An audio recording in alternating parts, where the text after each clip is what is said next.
त्याग किया और भगवान को प्रसन्न कर लिया, तो अब तुम्हें त्रिभुवन में, अखिल ब्रह्मांडों में ऐसी कौन सी वस्तु है, पदवी है, सिद्धि है जो प्राप्त ना हो जाए। प्रभु को प्रसन्न कर लिया तो कौन सी सिद्धि ऐसी है, कौन सी वस्तु ऐसी है, कौन सा पद ऐसा है जो तुम्हें प्राप्त ना हो जाए। अरे ये धर्म अर्थ काम मोक्ष सब तुम्हारे चरणों में लुटेगा यदि हरि मुस्कुरा दिए, हरि प्रसन्न हो गए। पर प्रभु की आज्ञा है, शास्त्र के अनुसार चलो, जो मैं बोल रहा हूं वैसे ही चलो। ऐसा चलोगे तो तुम्हें धन मांगना ही नहीं पड़ेगा। आपको मजाक लगता है सब कथाएं सुनकर, अगर विश्वास हो तो तुम्हें मजाक न लगे, ऐसा तुम्हारे जीवन में भी हो जाए। नरसिंह मेहता जी के पास उनकी बेटी के यहां भात भरने के लिए जब चर्चा चली तो अब ये लगा कि अगर यहां निमंत्रण नहीं भेजेंगे तो बहू को दुख होगा, और निमंत्रण भेजते हैं तो बेइज्जती की बात होगी, क्योंकि सब बाबा जी आएंगे फटे पुराने कपड़े, मजीरा और करताल लिए, हरि नाम कृष्ण नाम गोविंद नाम कीर्तन करने। अब यहाँ वीआईपी लोगों के बीच में और लोग पूछेंगे कौन है, तो कहेंगे समधी, बेइज्जती महसूस होगी।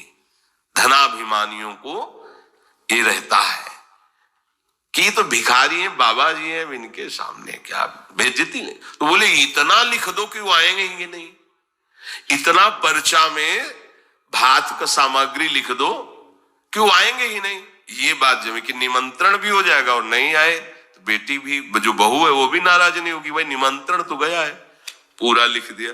नरसिंह मेहता जी के पास पत्र गया, उन्होंने देखा, जाके ठाकुर जी के चरण, महाराज ये पत्र, क्योंकि भगवान के सिवा कोई आश्रय है नहीं।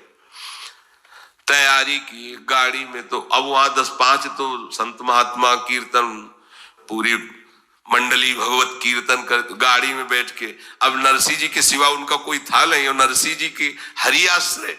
अब जहां नरसिंह जी वहीं, मान लो अपने लोग चलेंगे तो पूरे चलेंगे, जहां चलेंगे। अब कीर्तन करते हुए ऐसा भात भरा था ठाकुर जी ने कि भूतो न भविष्यति, स्वर्ण की वर्षा हुई थी, लिखा है स्वर्ण की वर्षा हुई थी।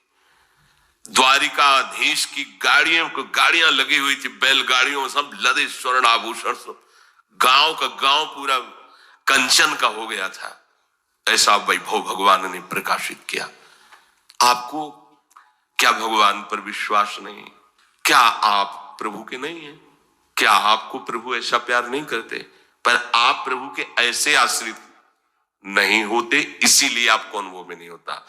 अगर कोई आश्रय नहीं है और आपकी किसी पर नजर न जाए, केवल इन्हीं के चरणों में रहे कि अब तो जीवन आपके लिए, ऐसे संभाल लेंगे, ऐसे अर्थ चाहिए आपको, तो केवल इनका भरोसा ले लो।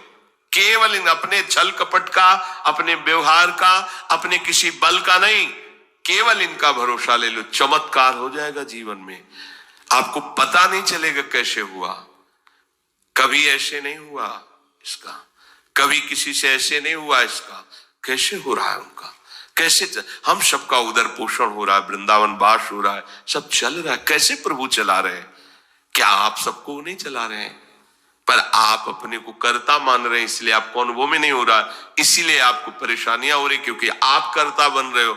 अगर विश्वंभर कर्ता को कर्ता मान लो और उनके आश्रित हो जाओ तो जो चाहोगे मिल जाएगा, अगर ना चाहोगे तो वो मिल जाएंगे। जो चाहोगे मिल जाएगा, बिल्कुल कोई चाह न करो तो वो जो व्यवस्था उनको करनी करेंगे और वो स्वयं मिल जाएंगे।